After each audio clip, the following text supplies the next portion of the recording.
식물이 우리 목전에 끊어지지 아니하였느냐? 기쁨과 즐거움이 우리 하나님 전에 끊어지지 아니하였느냐? 정말 음식도 그렇죠. 먹을 것이 풍성할 때는 그냥 음식의 아름다움, 음식의 고마움, 배불리 먹고 살 수 있는 이 고마움. 우리 60년대 우리도 잘 살아보자. 우리 국시였어요. 우리도 잘 살아보자. 이북은 부자 돼서 입합에 고깃국 먹자. 이북 공산주의자들은 슬로건이었다고 그러잖아요. 또 우리가 열심히 노력해서 다 같이 입합에 쌀밥에 고깃국 먹어보자. 근데 우리는 이유가 아니죠. 이제 쌀밥만 먹다가 보니까 또 건강에 해롭다나. 그래서 또 보리밥을 또 먹는 거예요. 잡곡밥을 먹고. 옛날에는 가난해서 먹었습니다. 다 보리밥 같은 거. 잡곡밥은 가난하니까 쌀이 모자라니까 그냥 이렇게 섞어 먹는 거란 말입니다. 고구마도 섞고 무도 채스로도 섞고. 근데 요즘에는 그걸 또 보약처럼 먹잖아요. 인간들이 좌우지간 오래 지속을 못해요. 아무리 좋은 거라도 반복을 하면 지루해지고 싫어지고. 그래서 뭔가 새로운 걸 찾아야 되고. 거듭 얘기지만 그래서 하나님을 멀리하게 되고 하나님을 잊어버리게 되고, 처음에 굶었다가 밥을 먹게 되면 아유 하나님 감사합니다, 오늘 아침에도 이렇게 좋은 음식 주셔서 감사합니다 하다가 이제는 뭐 밥이 남아 돌아가고 배가 부르고 그러니까 밥 놓고 이 오늘 아침 아름다운 밥을 주셔서 감사합니다, 이 기도도 별로 심중 깊이 안 하잖아요. 그냥 눈 감았다 뜨고. 그런 식. 그게 이제 우리들이 모두가 육체의 타락성이 가져다주는 권태로움이죠. 권태로움. 지리함, 권태로움. 그리고 이제 배고픔, 이제 메뚜기가 와서 다 갉아먹었으니까 먹을 게 없잖아요. 식물이 우리 목전에 끊어지지 아니하겠느냐. 기쁨이 먹을 것이 없으니까 이제는 기쁨도 없고 즐거움도 없고. 17절 씨가 흙덩이 아래서 썩었고, 씨를 뿌리니까 흙 밑에서 싹이 돋아야 되는데 흙 밑에서 다 썩어버리고 나지 아니하고, 생축이 탄식하고 다 곡식이 다 시들어버리고 창고가 비었고 곡간이 다 무너지고. 18절 생축이 탄식하고 솥대가 민망해하니. 뭐 메뚜기떼들이 와서 다 갉아먹으니까 소들이 뜯어먹을 풀도 없고. 이 자연보라고 하는 게 그게 그냥 경험적으로 그 사람들이 그러는 거거든요. 자연을 그대로 놔둬라. 그러니까 만약에 자연 어떤 한 부분이 변화가 오면 연줄 꼬리 달아서 이제 변화가 오는 겁니다. 꼬리를 달고. 그러니까 저기 어저께 방송에 나오더라고요. 도봉산인가 그 계곡에 사람이 들어가지 못하게 했대요. 그러니까 아주 깨끗한 고기가 와서 사는 거예요. 고기가 와서 사니까 청둥오리들이 와서 새끼를 쳐가지고 데리고 다니더라고요. 전에는 상상도 못했다는 겁니다. 그러니까 자연을 그대로 놔두니까 그렇게 아름답게 이제 꼬리를 물고, 그냥 물이 맑으니까 맑은 물고기들이 생기고, 맑은 물고기가 있으니까 청둥오리가 생기고, 청둥오리들이 와서 새끼를 잡고 나니까 이제 쪽제비들이 와서 새끼오리 잡아먹으려니까 쪽제비들이 번식하고, 이렇게 해서 이제 쪽제비들이 번식하니까 쪽제비 잡아먹는 다른 다른 큰 짐승들도 이제 나타나고, 그렇게 해서 자연이 조화롭게 하나님께서 만드실 때 그렇게 만들었단 말입니다. 그런데 뭐 하나를 갖다가 딱 잘못 만들어 놓으면 연줄 계속해서. 그러니까 요즘에 이제 미국의 어떤 학자가 꿀벌이 점점 사라지면 큰 재앙이라는 거예요. 뭐 꿀벌 사라지는데 뭐가 그렇게 재앙이냐. 꿀 안 먹으면 되지. 꿀벌이 없으면 꿀 못 따면 꿀 안 먹으면 되지. 그게 아니잖아요. 벌이 없게 되면 과일들이 열매를 안 맺는답니다. 안 맺을 거 아니에요. 벌들이 가서 다 암술, 수술해서 다 교배를 시켜줘가지고 열매가 맺어지는데, 열매가 없으면 결국에는 사람들이 먹고 살 거 없는 거죠. 그런 엄청난. 그래서 꿀벌이 사라져버리면 결국은 이제 큰 재앙이라고 그러는데, 우리 이 지역에도, 우리나라 이 남한에도 꿀보로 아주 생산할 수 있는 꿀을 생산할 수 있는 꽃이 아카시아 꽃이라고 하잖아요. 근데 요즘에는 아카시아 꽃이 꿀이 없답니다. 피기는 피는데 이상하게 피는 거예요. 꽃 자체가. 그러니까 벌들이 꿀을 못 물어오는 거예요. 그러다 보면 이제 벌들이 죽는 거죠. 먹을 것이 없으면 죽는 거 아니겠습니까?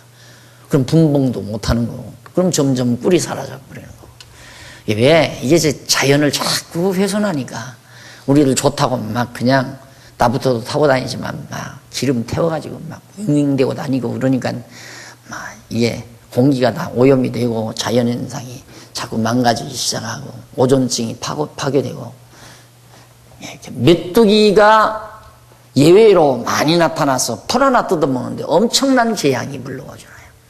하나님께서 자연 그대로 중에서 잘 조화롭게 운행되어지는 자연 속에서 한 가지를 하나님께서 딱 섭리하시면 그 연줄 나라 엄청난 재앙이 인간에게 미친다는 사실을 지금 여기 요엘 선지자가 말해주고 있습니다.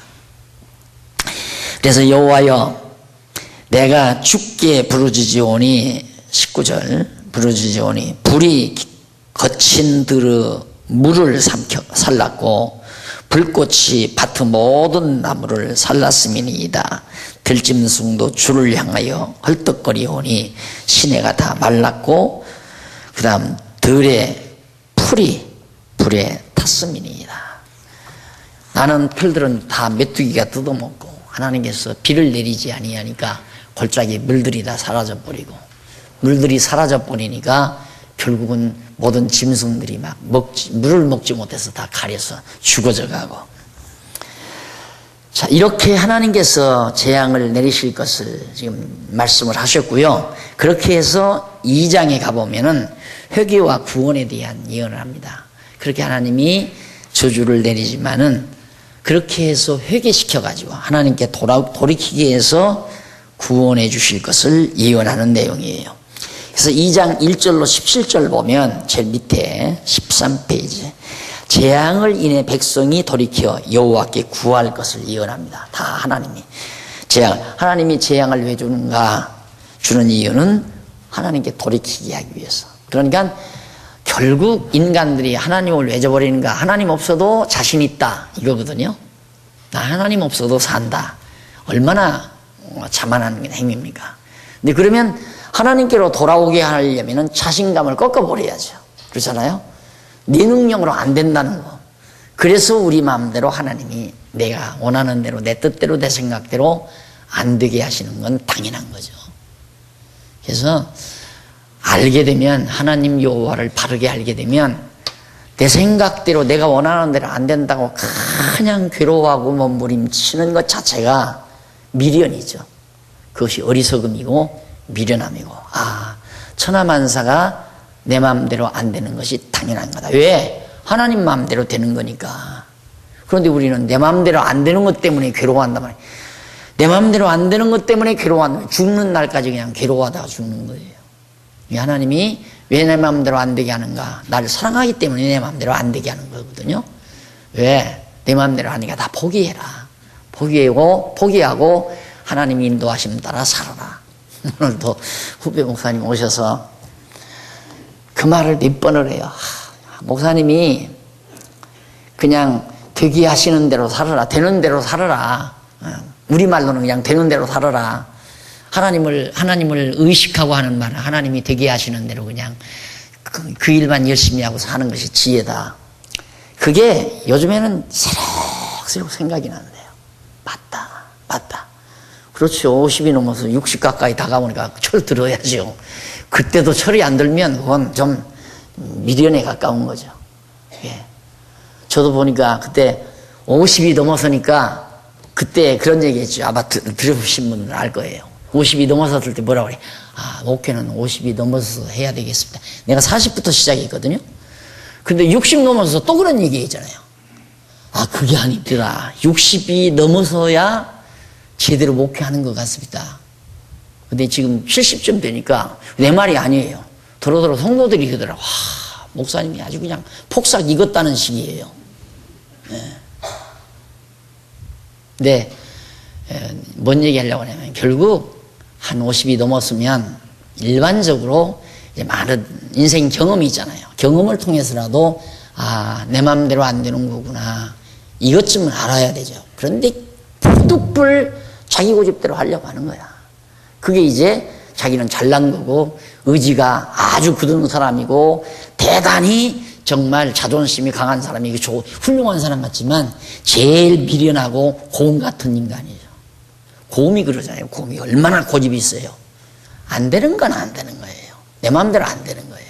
하나님의 뜻대로 되지는 걸 수납하고 범사에 감사하고 사는 것이 가장 슬기롭고 지혜로운 겁니다. 왜? 하나님이 그렇게 아무리 인간들을 하나님이 그냥 놔두고 돌아오게만 안 돌아오니까 완전히 재앙을 통해서 포기해버리게, 좌절하게. 탕자 놔두면 하나님께서 기왕이면 좀 저만큼 가서 한 100리나 200리 떠나가가지고 그 친구들하고 돈 일부, 그죠? 한 3분의 1이나 안 그러면 반틈 줘버렸을 때 그때 가서 찾아오면 돈이라도 들 버리잖아요. 다 버려두잖아요. 돈 다 탕진하고 몸에 병이 들고 뒤주리까지 가서 완전히 짐승처럼 살 때까지 놔둬 버리잖아요.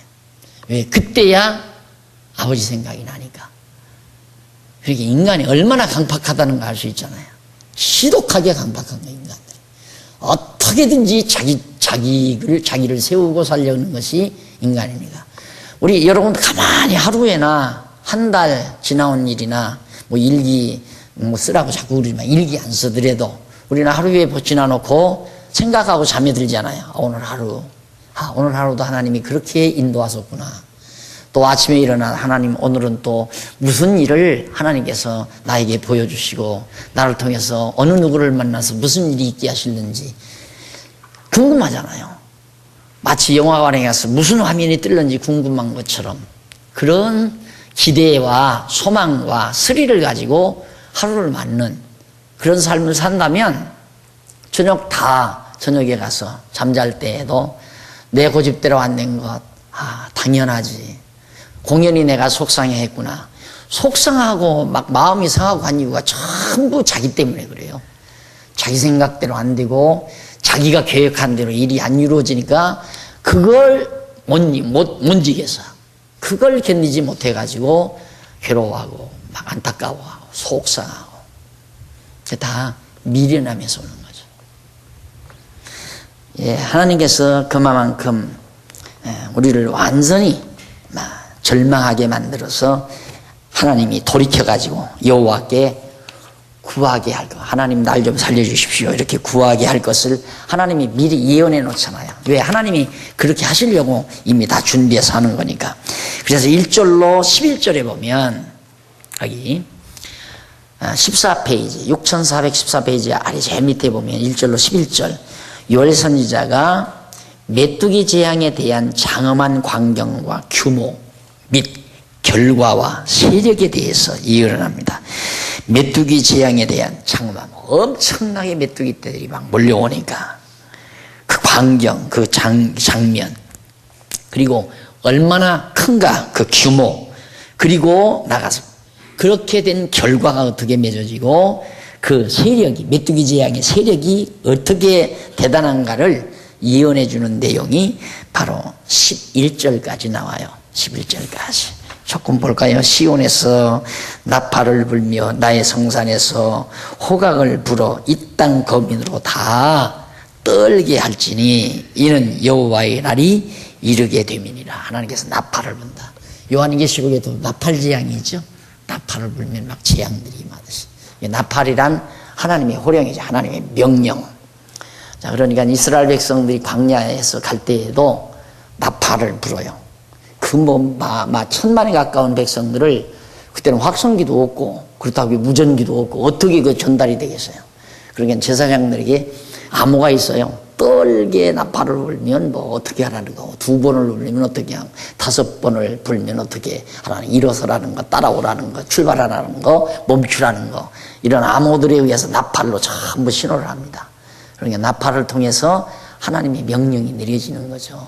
그러듯이 재앙도 나팔 재앙이란 하나님의 명령에 의해서 재앙이 내리는, 메뚜기 재앙도 그러니까 나팔을 불어서 재앙이 내리게 만든다. 하나님의 명령에서. 그래가지고 2절에 보면 곧 어두고 캄캄한 날이요 빽빽한 구름이 끼인 날이라, 어두운 날이다, 저주의 날이다 하는 얘기죠. 새벽빛이 산꼭대기에 덮인 것과 같으니 이는 많고 강한 백성이 이르렀습니다. 이 같은 것이 자고 이래로 없었고 이후 세세에 없으리로다. 불이 그들의 앞을 사르며 불꽃이 그들의 뒤를 태우니 그 전의 땅은 에덴 동산 같았으나 그 후의 땅은 황무한 돌 같으니 그들을 피할 자가 없도다. 그 모양은 말 같고 그 달리는 것은 기명 같으며 그들이 산꼭대기에서 뛰는 소리가 병거 소리와도 같고 불꽃이 초계를 사르는 소리와도 같으며 강한 군사가 항호를 벌리고 싸우는 것 같으니 그 앞에서 만민이 송구하여 하며 무리의 낯빛이 하얘졌도다. 기절해서 막 기절할 정도로. 이런 모든 것들은 메뚜기 재앙에 의한 여호와의 심판을 이제 막 군대들이 막 밀려오는 것처럼 그렇게 밀려와서 땅을 덮어가지고 완전히 땅이 황폐하게. 간단하죠. 지금 막 얼마나 푸르고 좋아요. 이것도 하나님께서 메뚜기를 막 새카만 군대처럼 몰아다 붙여놔 버리면 금방 순식간에 앙상하게 나무 껍질까지 다 벗겨 먹잖아요. 그럼 완전히 땅 금방 황폐해져 버립니다. 메뚜기가 뿌리까지 다 갉아먹거든요. 먹을 것이 뭐 뿌리까지, 나무 뿌리까지.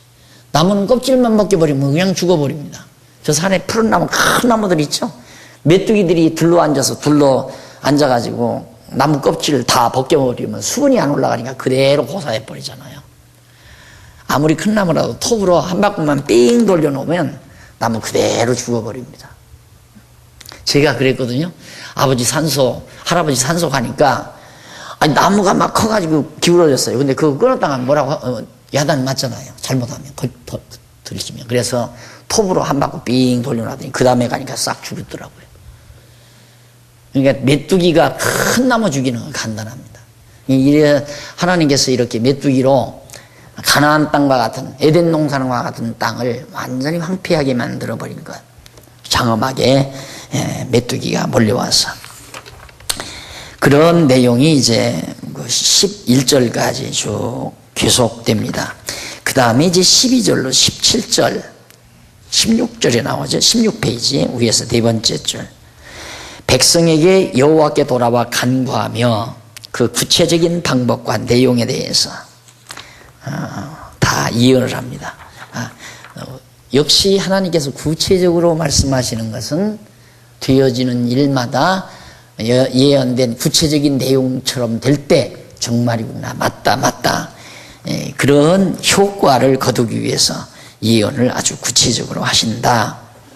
근데 12절로 17절까지 보면요, 마지막 절까지인데 12절 한번 볼까요? 여호와의 말씀에 너희는 이제라도 금식하며 울며 애통하고 마음을 다하며 내게로 돌아오라 하셨나니 너희는 옷을 찢지 말고 마음을 찢고 너희 하나님 여호와께로 돌아올지어다. 바로 하나님의 음성이 뭔가? 하나님의 음성은 우리들이 공중에서 들려오는 음성을 자꾸 들으려고 하잖아요. 내게 절망적 상황은 하나님이 나를 부르시는 음성. 탕자가 절망적으로 돼지우리가 살 때 아버지의 음성을 듣는 거죠. 그래서 아버지 생각이 나는 겁니다. 우리에게 어려운 일과 고달픈 일, 고통스러운 일이 다가올 때 그걸 하나님의 음성으로 우리가 들어야 되거든요. 내가 하나님께서 왜 나를 이 고통스러움 속에 빠뜨렸는가? 내가 그동안 하나님을 멀리하고 살았다면 하나님이 날 부르시는구나. 다시 돌이키라고 부르시는구나.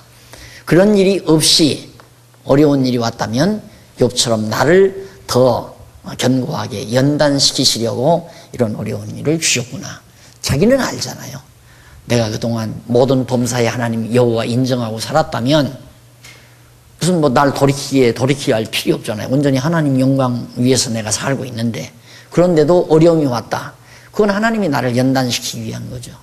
그런데 조금 편안하고 몸 건강하고 살만하니까 뭐 신앙 하나님 일 등한히 하고 하나님이 맡겨준 사명도 등한히 하고 자기 좋은 대로 육체의 소욕대로 그렇게 살았는데 갑자기 어려움이 왔다. 이건 하나님이 부르시는 거죠. 돌이키라고 부르시는 분명한 음성입니다. 그러니까 내가 늘 가끔 그런 얘기, 쓸데없이 억지 쓰지 말아라. 하나님 앞에서 억지가 안 통한다. 이미 여호와 하나님 알면 그냥 한평생 하나님의 영광 위해서 산다고 각오하고 사는 사람이 제일 슬기로운 사람이고, 미련하면 하나님 잠시, 하나님 좀 잠깐 놔주십시오. 놔준 대로 한번 살아볼랍니다. 어리석고 미련한 자죠. 하나님이 그렇게 놔두질 않아요. 하나님이 우리를 버려버린다면 상관없지요. 그냥 영원히 우리를 버려버린다면 이 땅에서 잘 살든 못 살든 하나님 영광 돌리든 말든 도리어 세상 쾌락에 빠져 살도록 하나님이 던져버리죠. 내버려둬 버리죠. 그러니까 도리어 세상에서 나을 수도 있어요. 하나님이 간섭을 안 해버리니까. 어차피 죽은 세상에서 죽은 삶을 살도록 하나님이 버려놓은 것이니까. 그러나 하나님이 일단 택하고 하나님이 붙잡은 자는 도망칠 필요가 없어요. 도망갈 수 있는 입장이란 말이면 도망가도록 놔두는 하나님이, 또 놔주지도 않고 하나님이. 어차피 우리는 하나님께 붙들려서 살아야 되는데, 하나님께 붙들려서 사는 것이 얼마나 편안하고 얼마나 아름다운가. 그것이 내 욕심만 버리고 내 자만, 내 자존심만 다 꺾어버리면 끝나는 건데, 그걸 살려서 내 고집대로 살아보려고 한다면 어리석고 미련한 거죠. 자, 그 다음 이제 2장 18절로부터 32절까지 17페이지. 돌이킬 때 회복시켜 심판날에 구원하실 것을 예언합니다. 아주 수순이 다 맞잖아요. 하나님이 재앙을 주어서 돌이키게 하고, 돌이키게 해서 회복시켜주고, 그래가지고 심판날에 구원해 주시고. 그런데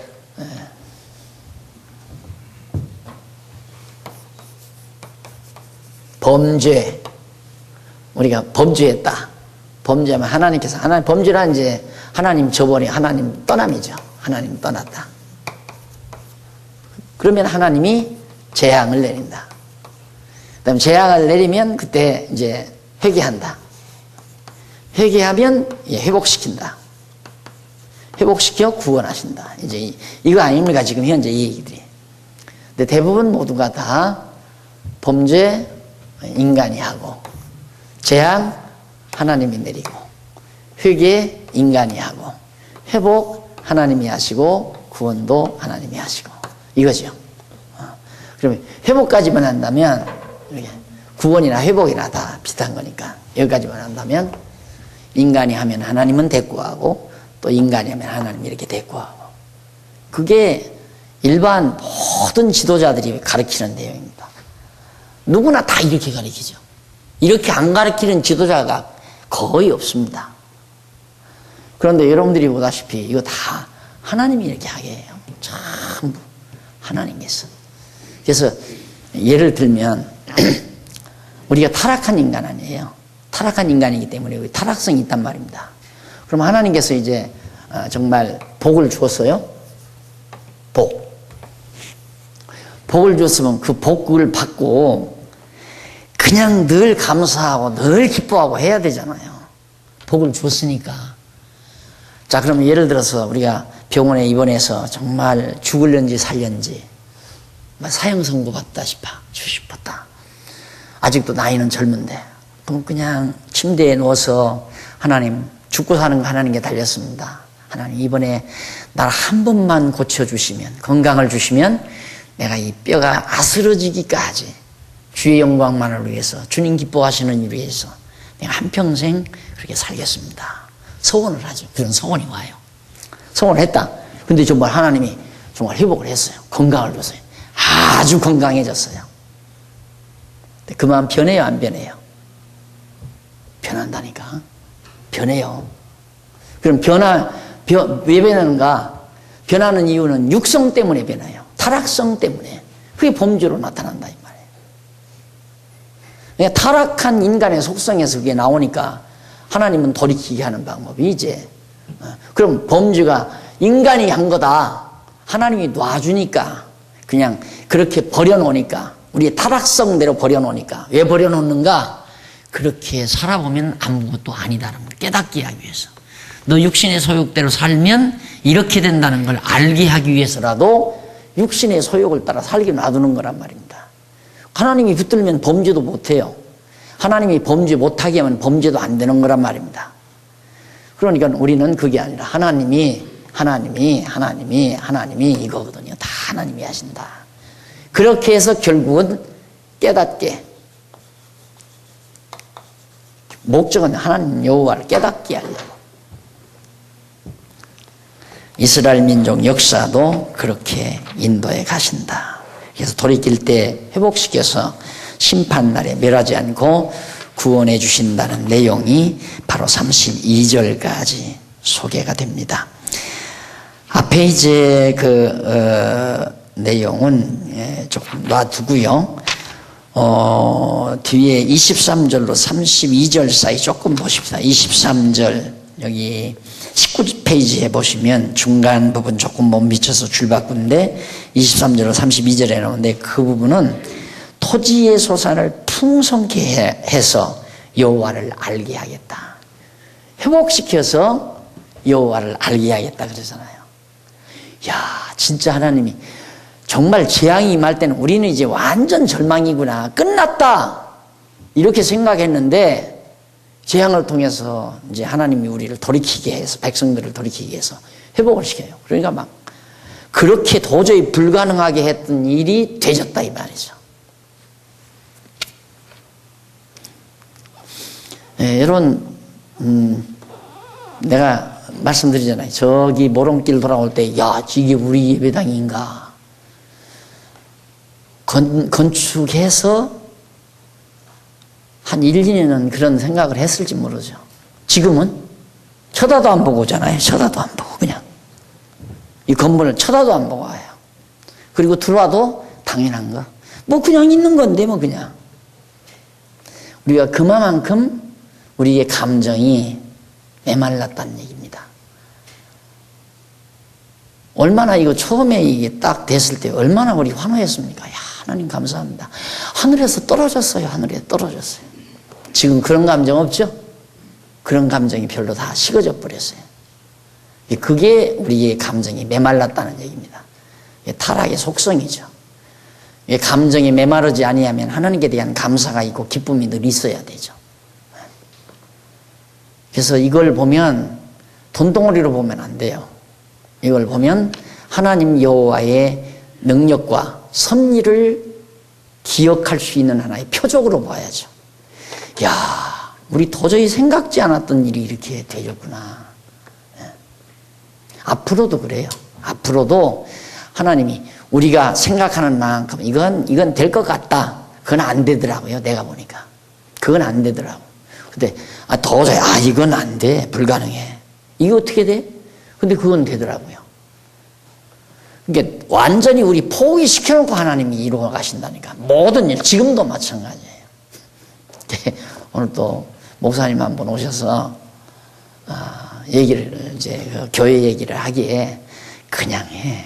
그냥 성경만 열심히 그냥 가르치면 이제 얘기하다 보니까 좀 성도들이 좀 딱 마음을 모아서 어떻게 이렇게 하면 뭔가 될 것 같은데 잘 안 된다. 그런 얘기가 조금 비쳐나오기에 그런데 신경 쓰지 마. 머리 굳어지니까 그런데 신경 쓰지 말고 그냥 맡은 일 말씀 깨닫게 했으니까 이 말씀 그냥 기쁘고 즐겁게 가르쳐가. 나도 그랬어. 이거 되리라고 생각도 못했던 사람이야. 하나님이 예비해 놓으셨으면 다 때에 따라 되니까 그냥 그런 거 기대도 말고 그냥 지금 맡긴 일 열심히 합니다. 그렇지 않아도 목사님 항상 그 말씀 기억하고 삽니다. 하나님이 되게 하시는 대로 그냥 지금 되게 하신 일 아주 욕심부리지 말고 성실하게 하며 살자. 그러니까 저 열심히 하잖아요. 진짜 열심히 하잖아요. 쉴 때는 나가서 풀 뽑고 또 흙 보다가 깊은 데 메우고 그리고 들어가면 쓰고 쓰면 가르치고 쉬는 날 오늘은 그냥 손님 마느라고 온종일 그냥 완전히 펑크내 버렸어요. 근데 펑크낸 건 아니죠. 하나님이 이상한 사람들 자꾸, 이상한 사람이 아니라 생전 모르던 사람들 만나게 해가지고 이런 일 저런 일 얘기하게 만들고, 모르지 하나님 무슨 일 어떻게 하실지. 그러니까 그 일도 열심히 하는 거예요, 성실히. 근데 이 양반이 처음에 봤는데 뭐가 그렇게 나를 좋아서 그러는지 막 그냥 나한테 떠벌려 놓고 얘기를 했는데 얘기가 끝일 줄을 몰라요. 그냥 막. 그러면서 내일 막 그냥 발 벗고 나서서 해줄 것처럼 그냥 또 그렇게 얘기를 하더라고요. 그것도 하나님께서 자기한테 시켜서 하게 해야 하는 것이 자기 마음대로 되겠습니까?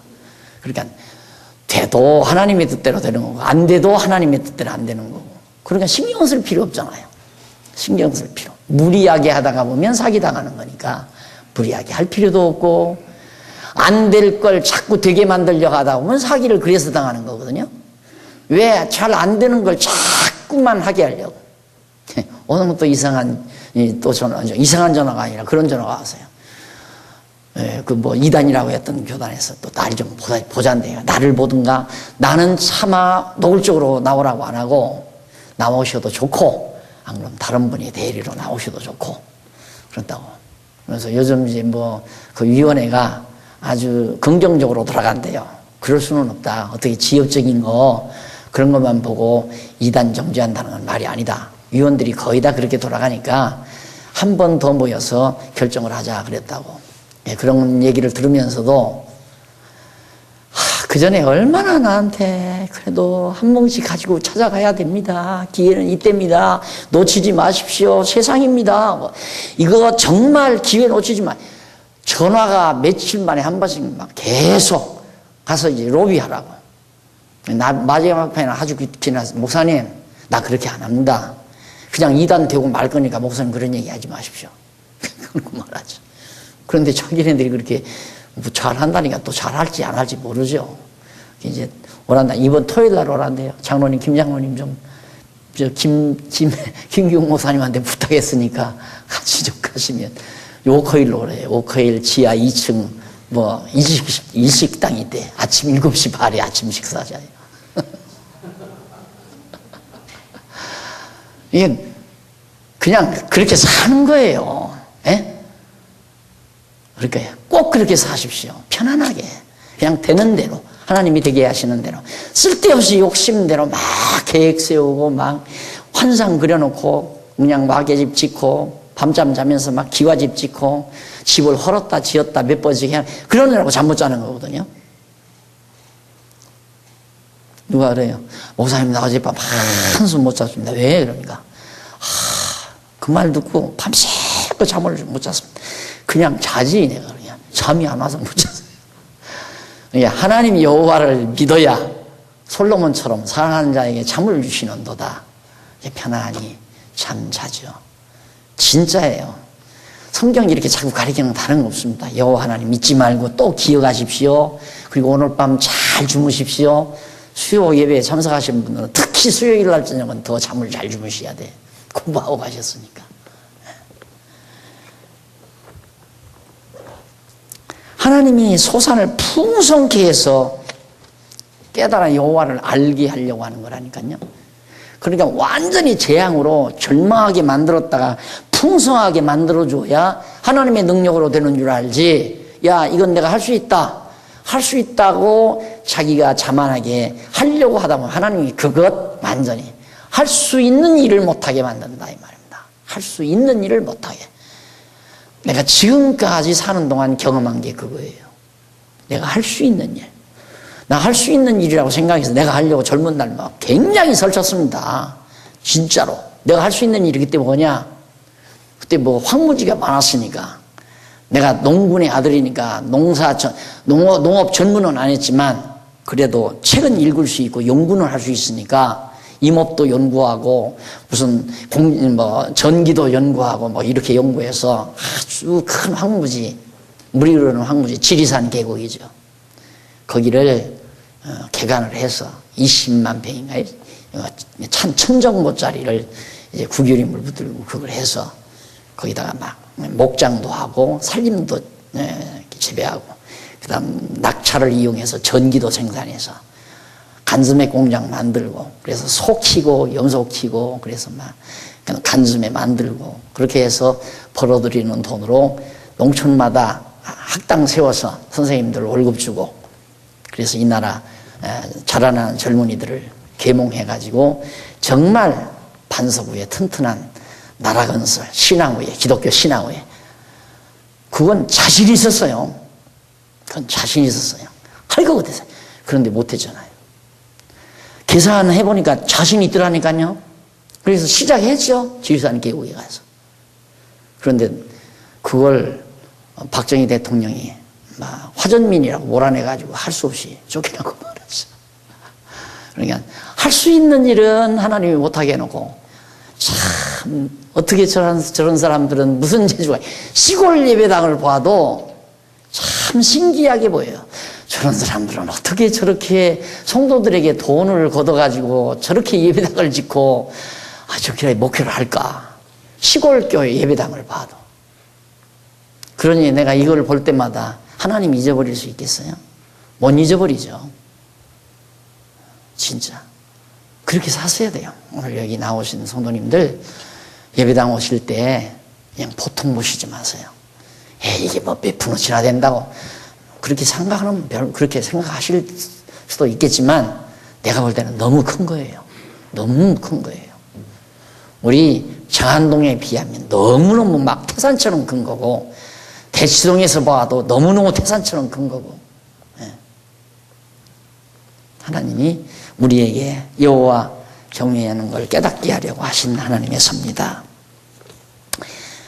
자, 그리고 3장 넘어갑니다. 3장에는 보수와 회복에 대한 예언입니다. 근데 그냥 회복을 그냥 하는 게 아니라 이 재앙이 내려잖아요. 재앙도 오고 막 칼의 세력, 군인들을 동원해서 들어와가지고 막 군인들이 와서 피 흘려 죽이고 원수들을 완전히 재앙 내릴 때 와서 막 원수들을 하나님께서 전부 진멸시켜가지고 원을 풀게 만들어.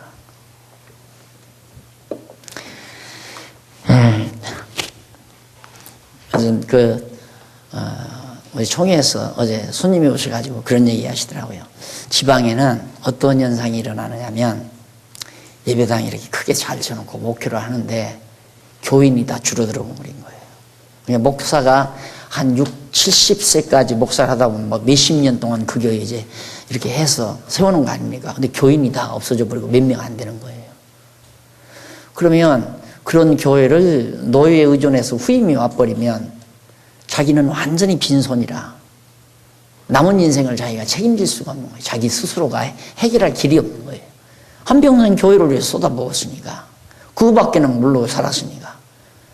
그래가지고 지난번에 어느 교회가 우리 총회 목사님한테 나 노후에 생활할 것만 좀 어떻게 해 주십시오. 그리고 이 교회에 합치십시다. 그래서 하나 합쳤어요. 장로님이 2분인가 되고 교인은 한 40명밖에 안 되고 건물은 예배당 건물은 그렇다고 크고. 근데 또 하나가 나왔대요. 교회 하나가. 그건 30억짜리래요. 현 시가로 와서 그냥 대충 따져도. 그런데 한 3억 정도만 자기 노후 생활비 주시면 이 교회도 가져가라고 그러는데. 여러분 비일비재합니다. 비일비재. 그래서 이분이 정신 차린 게 뭐냐면 이거 장안중앙교회 말씀 아니면 한국교회에 살 길이 없다. 아주 그냥 발벗고 나섰어요 이분이. 그래서 말씀운동도 이제 막 총회로 끌어올리겠대요. 나보다 더 열정이야 지금 막 더 뜨겁게 달리더라고요.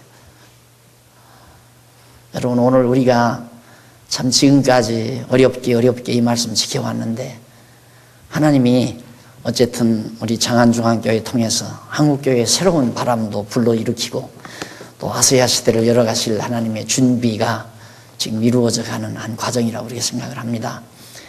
오늘 말씀 우리들이 다시 한번 늘 기억하시면서 남은 여생 늘 그러잖아요. 마음 편안하게 하나님 의지하고 건강하게 즐겁게 편안하게 서로 아끼고 서로 사랑하면서 그렇게 살아가시는 게 최고 그 이상의 생활은 없습니다.